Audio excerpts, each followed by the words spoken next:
வணக்கம் மக்களே, நீங்கள் வர கேட்குறது முக்கிய கம்பெனி. நாங்கள் ஹோஸ்ட் ஸ்குவிட் கேம் சீசன் 2. கோயாவில் ஒரு பயங்கரமான கில்ஃபேக்கில் பிடிச்சி விட்டுருக்காங்களே, அடுத்த வருஷம் எப்போ வரும்னு சொல்லி மண்டை வெடிச்சிருமேடா, தக்காளி உடனே சீசன் 3 கொடுக்குறாங்கன்னு சொல்கிற மாதிரி வேற மாதிரி ஒரு சம்பவம் செஞ்சு வச்சிருக்காங்க. ஸ்குவிட் கேம் சீசன் 2 பார்க்காதவங்க மறக்காம செக் பண்ணி பாருங்க. மொத்தம் 7 எபிசோடு 1 hour கிட்ட போகும். ஆல்மோஸ்ட் லைக் ஒரு 7 hours நீங்கள் ஸ்பெண்ட் பண்ணுற மாதிரி இருக்கும். ஆனால் வெர்த்து வருமா? வெர்த்து. நானும் சீசன் 1 சக்ஸஸை தொடர்ந்து இது ஒரு கேஷ் கிராபாக தான் பண்ணியிருப்பாங்கன்னு நினச்சா வேற மாதிரி கதையை கொண்டு போயிருக்காங்க. நிறைய புது கேரக்டர்ஸ், ட்விஸ்ட், டர்னு, புது கேம்ஸ்லாம் உள்ளே இறக்கி மொத்த சீசனும் செம்ம ஃபன்னாக இருந்துச்சு. ஸ்குவிட் கேம் சீசன் 1 உங்களுக்கு பிடிச்சிருந்துச்சுன்னா இது ரொம்ப பிடிக்கும். உங்களுக்கு மறக்காம செக் பண்ணுங்க. அது ஒரு முக்கியமான நியூட்ரல் பாயிண்ட். பாசிட்டிவ் பாயிண்ட்ஸ் ஆரம்பிச்சிடலாமா? Let's start with characters. போன சீசன் மாதிரியே இந்த சீசன்லையுமே நீங்கள் எமோஷனலாக கனெக்ட் ஆகக்கூடிய ஒரு 4-5 கேரக்டர்ஸை சூப்பராக டிசைன் பண்ணியிருக்காங்க. முக்கியமாக ஆப்வியஸாக நம்ம ஜீஹன் பிளேயர் 456 போன ஸ்குவிட் கேமை ஜெயிக்கிறது மட்டும் இல்லாமல் இப்போதைக்கு இந்த மொத்த ஸ்குவிட் கேம் சாம்ராஜ்யத்தை நான் சரிச்சு காட்டுவேண்டா அப்படின்னு சொல்லி திரும்பவும் இந்த கேமுக்குள்ளே வந்திருக்காரு. பட் அவனை கேமில் கூட்டு வரணும்னா அந்த ரெக்ரூட்டரால் மட்டும் தான் முடியும். அதுக்காகவே தனி ஒரு எபிசோட் ஒதுக்கி அந்த ரெக்ரூட்டர் என்ன மாதிரி ஒர்க் ஆகுறாரு, அந்த ரெக்ரூட்டர் ஏன் இந்த வேலைகள்லாம் பண்ணிட்டு இருக்காரு, அவனுக்கு பின்னாடி இருக்கக்கூடிய அந்த பவர்ஸ் என்னென்ன பண்ணிட்டு இருக்காங்க, எப்படிலாம் ஸ்ட்ரிங்ஸை புல் பண்ணி இவன் இந்த மாதிரி மாற்றி வச்சிருக்காங்கன்னு சொல்லி அந்த ரெக்ரூட்டிங் ப்ராசஸையே வந்து பார்த்தீங்கன்னா ரொம்ப பயங்கரமாக ஒரு எபிசோட ஒதுக்கி எழுதியிருக்காங்க. அதுலேயே உங்களுக்கு புரியணும் எந்தெந்த கேரக்டர்ஸ்க்கு எவ்வளோ எஃபோர்ட் போட்டிருக்காங்கன்னு. ஸோ அந்த வகையில் அந்த ரெக்ரூட்டர் ஸ்டோரி லைனுங்கிறது செம்ம இன்ட்ரெஸ்டிங்காக இருந்துச்சு. சின்னதாக ஒரு ஹிண்ட்டை வச்சு தான் அந்த ஸ்டோரி லைனை எக்ஸ்பிளைன் பண்ணியிருந்தாலும் அவன் எந்த அளவுக்கு ஒரு கிரேஸான கேரக்டர் இருக்கிறத அழகாகவே காமிச்சிருந்தாங்க. அதே மாதிரி ஜீஹனோட அந்த டிரைவிங் ஃபோர்ஸையுமே அழகாக ப்ரெசென்ட் பண்ணியிருந்தாங்க. அவன் நினச்சிருந்தா அந்த 46 பில்லியனை தூக்கிட்டு எஸ்கேப் ஆகிருக்கலாம். பட் நான் இதை எப்படியாச்சும் முடிச்சே திருணும்னு சொல்லி அந்த வெறியையும் அதுக்கு அவன் எந்த அளவுக்கு ப்ரிப்பேர் பண்ணியிருக்கான்னு சொல்லி அந்த பேக் ஸ்டோரியுமே அழகாக கன்வே பண்ணியிருக்காங்க. ரொம்ப நல்லா இருந்துச்சு. அண்ட் ஸ்குவிட் கேம் வந்து பார்த்தீங்கன்னா கடந்த ஒரு 2-3 வருஷமாக தொடர்ந்து நடந்துட்டு தான் இருக்குது. ஸோ 3-4 வருஷமாக இவன் இந்த மாதிரி ஒரு வேலைகளை எப்படிலாம் இன்வால்வ் ஆகி எப்படி தன்னை ட்ரெயின் பண்ணிக்கிட்டான்னு சொல்லி அதையுமே தெளிவாக காமிச்சிருந்தாங்க. ஸோ ஜீஹனோட அந்த கேரக்டர் ரைட்டிங்கிறது ஸ்ட்ராங்காக இருந்துச்சு ஃபர்ஸ்ட் 3 to 4 எபிசோடில். இவர் கூடவே சேர்ந்து ஜன்ஹோ, பேரை கரெக்டாக தான் சொல்கிறேன்னு நினைக்கிறேன், அந்த டிடெக்டிவ் அவருமே இந்த ஐலாண்டை தேடிட்டு இருக்காரு. எப்படி அவர் அங்கிருந்து தப்பிச்சு வந்தாரு, இந்த தீவை அவர் கண்டுபிடிக்கிறதுக்கு என்னென்ன விஷயங்கள்லாம் பண்ணாரு, அண்ட் முக்கியமாக இவரும் ஜீஹனும் மீட் பண்ணக்கூடிய அந்த சீக்வன்ஸ் எல்லாத்தையுமே செம டென்ஸ் பேக்டாக எழுதியிருந்தாங்க. அண்ட் 2 பேரும் கன்வின்ஸ் ஆகி ஒரே பாதையை நோக்கி நகர்ற அந்த சீக்வன்ஸும் ரொம்ப நல்லா இருந்துச்சு. இதை தாண்டி ஸ்குவிட் கேமுக்குள்ளே போகும்போது அந்த பிளேஸ் மேலே நம்ம எமோஷனலி கனெக்ட் ஆனால் மட்டும்தான் அந்த கேமும் நம்மளுக்கு பிடிக்கும். அந்த வகையில் ஒரு 4-5 கேரக்டர்ஸை யூனிக்காகவே டிசைன் பண்ணியிருந்தாங்க. ஸோ ஒரு ஸ்ட்ரீமர் இருப்பார், இந்த கிரிப்டோ காயின் விற்கிற ஒருத்தர், அம்மா பையன் 2 பேர் இருப்பாங்க, ஒரு ப்ரெக்னென்ட் லேடி இருப்பாங்க, எக்ஸ் லவ்வரு அண்ட் தானஸ்னு ஒரு பைபிளை சுற்றிட்டு இருப்பான். அவன் தாங்க ஃபன் பண்ணிட்டு இருப்பான். அவனுக்கு நடக்கிற விஷயம்லாம் நீங்கள் கண்டிப்பாக எதிரே பார்க்க மாட்டீங்க, அந்த மாதிரி ஒரு சம்பவம். பட் ஸ்டில் இந்த மாதிரி நிறைய வெரைட்டி ஆஃப் வித்தியாசமான கேரக்டர்ஸ் பற்றினா உள்ளே இருந்தாங்க. ஆனால் எனக்கு என்னமோ லைக் போன சீசனில் இருக்க அந்த ஒரு எமோஷனல் கனெக்ஷன் இந்த சீசனில் எந்த ஒரு முக்கியமான கேரக்டர்ஸ் மூலியமே ஏற்படாதது ஒரு வருத்தம் தான். அண்ட் ஆப்வியஸாக அந்த போன சீசனில் இல்னாம், அந்த ஃபவுண்டர் ஆஃப் ஸ்குவிட் கேமே நம்பர் 1 இருப்பார்ல, அதே மாதிரி இந்த சீசன்லேயுமே நம்பர் 1 கேரக்டருக்கு ஒரு ட்விஸ்ட் வச்சிருப்பாங்க. யாருமே எதிர்பார்த்துருக்க மாட்டீங்க. எனக்கே ஒரு ஷாக்காக தான் இருந்தது, ஆனால் நல்லா இருந்துச்சு. அந்த மாதிரி ட்விஸ்ட்டை நான் பிரேக் பண்ண விரும்பல, செக் பண்ணி பார்த்துக்கோங்க. அதே மாதிரி ஆப்வியஸாக கேம்ஸ் எல்லாமே சில்லித்தனமாக சிம்பிளான கேம்ஸாக தான் இருக்கும். ஆனால் உயிர் பயம் சொல்லி காட்டும்போது உங்களுக்கு வர அந்த பதட்டத்திலேயே அந்த கேம்ஸ் எல்லாமே மழை போல தெரியும். அதுக்கேற்ற மாதிரி ஃபஸ்ட்டு கேம் எல்லாருக்குமே தெரிஞ்ச மாதிரி ரெட் அண்ட் க்ளீன் லீக் தான். அதே மாதிரி தான் எல்லா கேம்ஸும் இருந்துருப்போம். ஸோ போன சீசனில் பார்த்த மாதிரியே தான் சேம் கேம்ஸ் அதை ரிப்பீட் பண்ணுவாங்களோ அப்படின்னு சொல்லி நம்ம நினச்சிட்டு இருக்க அந்த சமயத்தில் அர்த்தத்தை அந்த கேம் எல்லாமே கம்ப்ளீட்டாக வேறு மாதிரி இருந்துச்சு அண்ட் ரொம்ப யூனிக்காகவும் இருந்துச்சுன்னு சொல்லலாம். முக்கியமாக எனக்கு ஃபேவரட்னு பார்த்தீங்கன்னா அந்த 1-2 கேம்னு சொல்லி ஒன்று விளையாடுவாங்க. 5 பேரை கையில் கட்டி விட்டு 5 வித்தியாசமான குட்டி கேம்ஸ் வந்து பார்த்தா முடிக்கணும். 5 நிமிஷம் தான் தருவாங்க. இதுக்குள்ளே அந்த குட்டி கேம்ஸை எப்படி முடிச்சு எப்படி அவங்க எஸ்கேப் ஆகுறாங்கன்னு சொல்லி ஒரு சமயம் டென்ஸான ஒரு விஷயத்தை 2 எபிசோடாக பிரித்து காமிச்சிருப்பாங்க. ரொம்ப நல்லா இருந்துச்சு. சின்ன வயசில் நம்ம விளையாட கேம்ஸ் தான் நம்ம பார்க்கும்போது ஈஸியாக இருக்கேடா அப்படின்னு தோணும். ஆனால் பம்பரம் விடுறதே பயங்கரமான ஒரு சம்பவம் மாதிரி காமிச்சாங்கன்னா அது எப்படி இருக்குன்னு மட்டும் யோசிச்சு பாருங்க.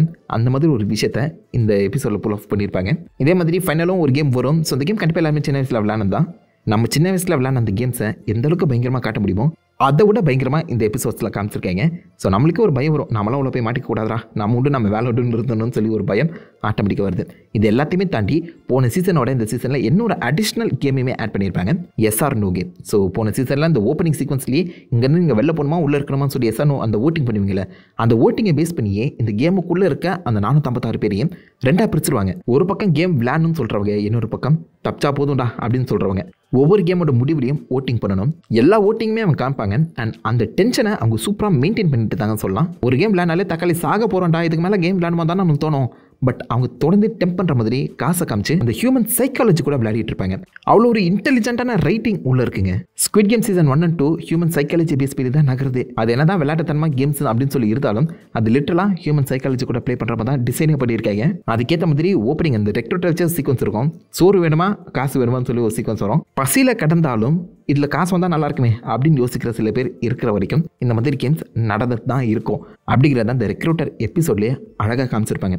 அவ்வளோதான், அந்த ஒரு எபிசோட் தான் மொத்த சீசனேன்னு சொல்லலாம். பேராசைங்கிற ஒரு விஷயம் எத்தனை உயிர்களை பழி வாங்கினாலும் அடங்காது. அந்த பேராசைங்கிற வலைக்குள்ளே விழுந்துட்டோம், சோழி முடிஞ்சு அப்படிங்கிறது தான் இந்த ஸ்குவிட் கேம் 1 and 2 முக்கியமான கருத்து. அவ்வளோ அழகாக அதை வந்து கன்வின்ஸுக்காக நம்மக்கிட்ட கொடுத்துருக்காங்க. அண்ட் அந்த 2 கேரக்டர்ஸ் 2 கேங்காக பிரியும் போது 2 கேங்குக்கும் நடக்கிற அந்த சண்டை, 2 கேங்குக்கும் இருக்கிற அந்த பாலிடிக்ஸுமே அவ்வளோ கன்வின்ஸிங்காக கொடுத்துருக்காங்க. ஸோ போன சீசன் மாதிரியே இல்லாமல் நிறைய விஷயங்களை மாற்றி அமைக்கணும், கொஞ்சம் காம்ப்ளெக்ஸாக இருக்கணும்னு சொல்லி 2 கேங்காக பிரிக்க விட்டு 2 கேங்குலையும் சண்டை மூட்டி விடுறதுலாம் வேற லெவல் திங்கிங்கு. அது இந்த சீசனை இன்னும் கொஞ்சம் எலிவேட் பண்ணி காமிக்குது, நல்லாவே இருக்குது. ஸோ சீசன் 2 வந்து பார்த்தீங்கன்னா ஒரு அப்கிரேடாக தான் எனக்கு ஃபீல் ஆகுது. நிறைய புது விஷயங்கள், நிறைய காம்ப்ளெக்ஸான விஷயங்களை அவ்வளோ அழகாக ஹேண்டில் பண்ணியிருக்காங்க. இந்த கேரக்டர்ஸ், கேம்ஸ் இது எல்லாத்தையுமே தாண்டி ஸ்குவிட் கேம் எதனால் உருவாச்சு, யார் இதை ரன் பண்ணிட்டு இருக்கான், என்ன காரணத்துக்காக ரன் பண்ணிட்டு இருக்கான்னு சொல்லி சில பல விஷயங்கள் கொஞ்சம் அந்த வேர்ல்டை எக்ஸ்பேண்ட் பண்ணுற மாதிரி தான் அமைக்கப்பட்டிருக்கு. ஸோ கொஞ்சம் கொஞ்சமாக நீங்களும் அந்த ஸ்குவிட் கேம் உலகத்துக்குள்ளே போகிற மாதிரி அழகான ஒரு வேர்ல்ட் பில்டிங்கை அவங்க பண்ணியிருக்காங்க. ஸோ போன சீசன் வந்து பார்த்தீங்கன்னா ஜஸ்ட் கேம்ஸ் ஃபோக்கஸாக தான் இருக்கும், அவுட் சைட் என்ன நடக்குதுன்னு சொல்லி காமிச்சிருக்க மாட்டாங்க. பட் இந்த முறை அவுட் சைடில் நடக்கிற விஷயங்களையுமே இன்வால்வ் பண்ணது கண்டிப்பாக பாராட்டி ஆகணும். போன சீசனோட இந்த சீசனில் ஆக்ஷன் அதிகம், அதுவும் கடைசி எபிசோட்ல ஆக்ஷன் உச்சக்கட்டத்தில் தான் இருக்கும். ரொம்ப நல்லா இருந்துச்சு. ப்ராக்டிக்கல் செட்டை பில்ட் பண்ணி இத்தனை பேரை வச்சு தான் அவங்க ஷூட்டே பண்ணியிருக்காங்க. அந்த ஒரு ஆத்தென்டிசிட்டியும் நல்லாவே இருந்துச்சு. அண்ட் போன சீசனோட இந்த சீசனில் எனக்கு தெரிஞ்சு குவாலிட்டி கொஞ்சம் இம்ப்ரூவ் பண்ணியிருக்காங்க. காசு அதிகமாகவே கொட்டியிருக்காங்க, அது தெளிவாகவே தெரியுது, நல்ல குவாலிட்டியாக இருக்குது. ஸோ டெக்னிக்கல் வைஸாகவும் அந்த கேமரா ப்ரெசன்டேஷன் வைஸாகவும் எனக்கு தெரிஞ்சு எந்த ஒரு குறையுமே இல்லாத ஒரு செம்ம ஸ்ட்ராங்கான சீரிஸ். R-rated சீரிஸ் தாங்க, ரத்தம் தெரியுது. அதுவும் கடைசி 2 எபிசோட்லாம் ரத்தம் மழையில் தான் நனைய வேண்டியது வரும். ஸோ R-rated தான், which is really good. So மறக்காம டைம் இருந்தால் இந்த சீசன் 2 செக் பண்ணி பாருங்க. அண்ட் ஆப்வியஸாக சீசன் 1 பார்த்துருந்தா தான் சீசன் 2 புரியும். இப்படி டேட்டா சீசன் 2க்குள்ளே குதிக்கணும்னு ட்ரை பண்ணாதீங்க. நெகட்டிவ் பாயிண்ட்ஸ் பார்த்துடலாமா? Starting with again characters. போன சீசனில் இருந்த ஒரு 5-6 பேர் வந்து பார்த்தீங்கன்னா அவங்க மனசில் ஸ்ட்ராங்காக பதிஞ்சிருப்பாங்க. அந்த கேரக்டர்ஸோட ரைட்டிங் அவ்வளோ அமேசிங்காக இருக்கும். அந்த கேரக்டர்ஸ் என்ன பண்ணி இங்கே வந்தாங்க, எதனால் அவங்களுக்கு இந்த கேம் ரொம்ப முக்கியங்கிறத சூப்பராகவே டிசைன் பண்ணி காமிச்சிருப்பாங்களே. அதே மாதிரி இந்த சீசன்லேயுமே சில விஷயங்கள் பண்ண ட்ரை பண்ணியிருக்காங்க. பட் போன சீசன் அளவுக்கு அந்த யூனிக் கேரக்டர்ஸ் வந்து பார்த்தீங்கன்னா இவங்களால் பில்ட் பண்ண முடியல. 3 எபிசோட் கிட்ட வந்து பார்த்தீங்கன்னா கேரக்டர் பில்டிங்கிறது தான் நடந்துட்டுருக்கு. ஆனால் எந்த ஒரு கேரக்டர்ஸ் மேலேயுமே ஒரு எமோஷனல் கனெக்ஷனுங்கிறது உருவாகாமல் போயிடுது. 456 பேருக்கும் பேக்ரவுண்ட் ஸ்டோரி இருக்குன்னு நான் எதிர்பார்க்கல. பட் போன சீசனில் ஒரு 5-6 பேரை முக்கியத்துவமாக காமிச்சாங்களே, அந்த மாதிரி இந்த சீசனில் யாருமே எனக்கு முக்கியமாக ஃபீலே ஆகலை. ஒரு அம்மா பையன் இருக்கான், ஒரு ப்ரெக்னென்ட் லேடி இருக்காங்க, ஒரு டிரான்ஸ்ஜெண்டரு, சில டைவர்சிட்டிலாம் அங்கங்கே இருந்தாலும் யாருமே எனக்கு தெரிஞ்சு அவ்வளோ இம்பார்ட்டண்ட்டாக ஃபீலே ஆகலைங்க. ஐ மீன் லைக் ஒரு கனெக்ஷனுங்கிறதே ஏற்படல. மேபி தேனோஸை சொல்லலாம்னு நினைக்கிறேன், ட்ரிகர் பண்ணுற மாதிரி ஆக்ட் பண்ணிட்டு இருப்பான். ஸோ அது வேணாச்சே ஒரு கனெக்ஷன் ஏற்படுத்தலாமே தவிர்த்து சீசன் 1 மாதிரி முக்கியமான கேரக்டர் சீசன் 2 இருப்பாங்கன்னு எதிர்பார்த்துறாதீங்க. நம்ம ஜீஹனே எடுத்துக்கோங்களேன், மொதல் 4 எபிசோடில் செம்ம ஸ்ட்ராங்காக இருந்த மனுஷன், எப்படாச்சும் இவங்க எல்லாருமே காப்பாற்றணும்னு நினச்ச மனுஷன் கடைசி அவங்க வலைக்குள்ளே விழுது, எப்படாச்சும் என்ன நான் காப்பாற்றிக்கிட்டா போதும்டா, திரும்பவும் ஜெயிச்சா போதும் அப்படிங்கிற தரல விளையாட ஆரம்பிச்சிருப்பான். அந்த கேரக்டர் ரைட்டிங்கிறது நல்லா இருக்கும். இந்த ஜீஹனோட மோட்டிவ் வந்து பார்த்தீங்கன்னா மிட் சீசனில் அப்படியே கம்ப்ளீட்டாக மாறின மாதிரி எனக்கு ஃபீல் கொடுத்துச்சு. ஸோ கேரக்டர்ஸ் மேலே சில ஃபோக்கஸ் போடாமல் போயிட்டாங்களோ அப்படின்னு தந்தாங்க வந்துச்சு. அதாவது இந்த சீசனாக பிரம்மாண்டமாக பெஸ்ட்டாக கொடுக்கணும்னு நினச்சிட்டு இருந்தவங்க கேரக்டர் மேலே கொஞ்சம் இன்னும் அதிகமான ஃபோக்கஸ் போட்டுருக்கலாம். காமிச்ச வரைக்கும் உங்களால் சில கேரக்டர்ஸை அண்டர்ஸ்டாண்ட் பண்ண முடியும். பட் சீசன் 1 அளவுக்கு முக்கியமான கேரக்டர் கனெக்ஷனுங்கிறது ஏற்படல, அதை தான் சொல்ல வரேன். அதே மாதிரி கேம்ஸுங்கிறதும் ரொம்பவே கம்மி. அடுத்த கேமை காமிக்கிறா அப்படின்னு சொல்லி உங்கள் பொறுமையை சோதிக்க ஆரம்பிச்சிருவாங்க. போன சீசனை விட இந்த சீசனில் கேம்ஸுங்கிறது ரொம்பவே கம்மி. சின்ன பசங்க கேமாக இருந்தாலும் போன சீசனில் இருக்க அந்த கேம்ஸுக்குள்ளே வந்து பார்த்தீங்கன்னா ஒரு டென்ஷன் எப்போதுமே மெயின்டைன் ஆகிட்டு இருக்கும். பட் இந்த கேமில் எனக்கு அப்படி எதுவுமே தோணலைங்க.